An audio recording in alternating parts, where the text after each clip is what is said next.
Okay, lad os prøve at kigge på, hvordan den nye Gemini Deep Research virker.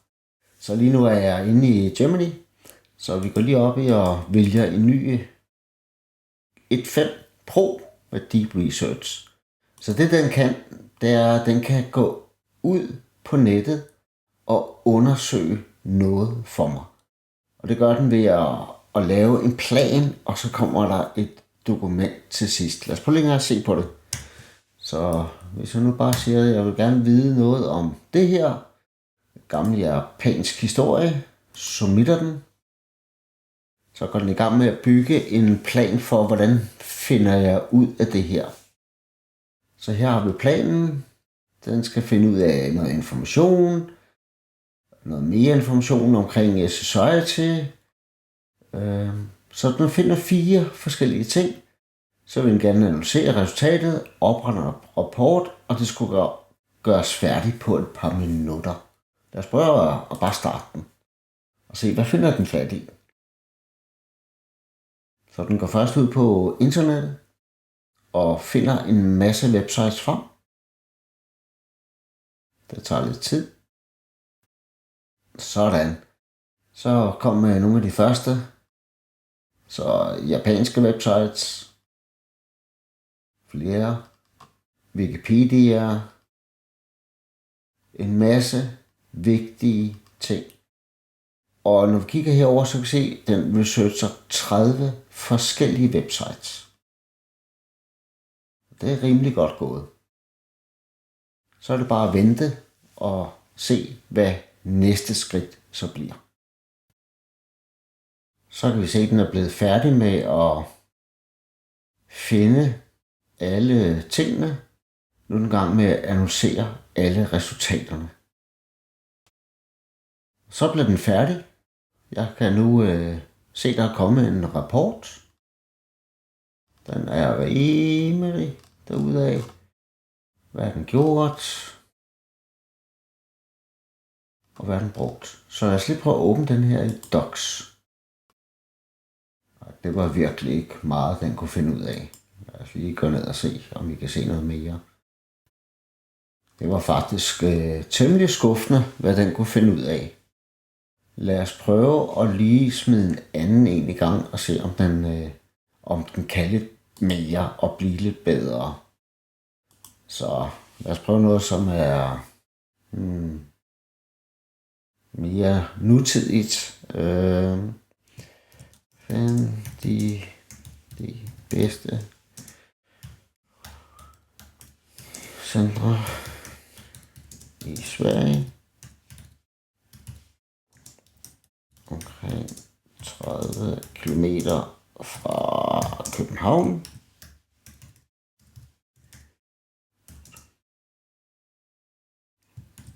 Rate dem efter antal butikker. Jeg er simpelthen fundet ud af det. Der skal den i hvert fald ud på nettet.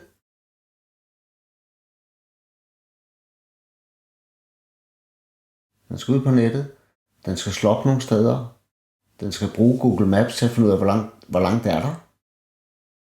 Så skal den gå ind på websiderne, finde ud af, hvor mange butikker der er. Og så skal den give mig en liste, alt efter afstand og antal butikker. Og jeg kan se, at den har så lagt lidt mere på hernede, nemlig typer af butikker, faciliteter, åbningstider og kundeanmeldelser. Og det synes jeg, der lyder som en rigtig god idé. Lad os prøve at starte den research. Så kører den bare derudad, og så vender vi tilbage, når den er færdig. Det er interessant at se, hvor mange websites den har brug for, og om det er danske eller svenske eller engelske websites, den vil bruge. Så den er i gang med at lave listen. Visit Copenhagen. Shopping center liste. København.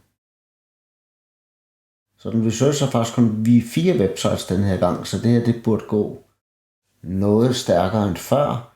Men jeg synes resultatet sidste gang var ualmindelig skuffende. Og nu kan vi se, nu kom den op på 9. Ja, det kan være, der kommer lidt flere. Og så kom der lige et ordentligt spring op til 75 websites. Det ser ud som om, at den går ind og kigger på nogle af de websites, som forretningerne har inde i centrene. Så det bliver interessant. Den fortsætter simpelthen med at kigge alt muligt igennem. Op på 100 websites nu. Vi venter lidt mere. Så er den blevet færdig. Den landede på 194 forskellige websites. Så nu er den i gang med at analysere resultatet. Og så blev den færdig. Jeg fik en ny rapport. Jeg tror lige hoppe op og se den. Butikkerne. Der står antallet af butikker. Det var det, vi bedte om.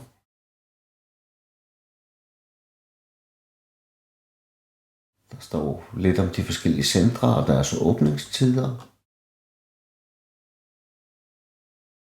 Så den gjorde en klar bedre løsning, end da jeg spurgte om noget historisk, som måske også er et meget smalt område. Og rapporten er klart bedre, end den var før. Jeg kan faktisk godt lide, at det ryger ned i Google Docs helt automatisk, uden at jeg skal gøre noget. Samtidig med, at den har holdt links, og den har beholdt.